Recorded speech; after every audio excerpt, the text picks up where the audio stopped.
Nous avons découvert le véhicule électrique à travers l'univers de Renault et aujourd'hui je vous propose tout simplement de prendre le volant de la Renault Zoé et pour ça j'ai le plaisir d'accueillir Valentin, conseiller commercial véhicule neuf pour la marque. Bonjour Valentin. Bonjour Vincent.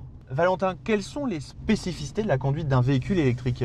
La spécificité d'un véhicule électrique, c'est de ne plus avoir de bruit. En effet, quand on va démarrer une voiture électrique, on n'aura pas du tout de bruit, on n'aura plus de vibrations, plus de passage de vitesse. Donc en fait, on va être dans un univers très zen et très reposant pour l'utilisateur. Valentin, par rapport à ces éléments, est-ce que je dois adapter ma conduite à mon véhicule électrique ?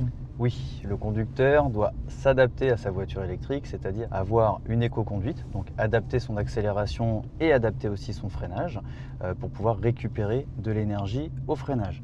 Éviter aussi les accélérations franches qui vont jouer sur l'autonomie de la batterie. Et donc on aura tout de suite un conducteur qui va être bienveillant et on va être complètement apaisé dans cette voiture. Valentin, quand vous faites essayer un véhicule électrique, quelles sont les réactions ? On va avoir aussi, dû à l'absence de bruit, une meilleure acoustique dans le véhicule. Donc du coup, on va pouvoir profiter pleinement de la radio et aussi de l'équipement Bose. Valentin, quels sont les autres éléments à la conduite que relèvent vos clients lors d'un essai de véhicule électrique ? Alors les clients qui essayent un véhicule électrique vont tout de suite se rendre compte de l'accélération dynamique grâce au moteur coupleux. Et deuxième point, grâce à cette boîte de vitesse automatique, on va avoir une conduite qui est très fluide. Merci Valentin pour ces explications très claires de la conduite du véhicule électrique et surtout pour cette expérience à bord de Zoé.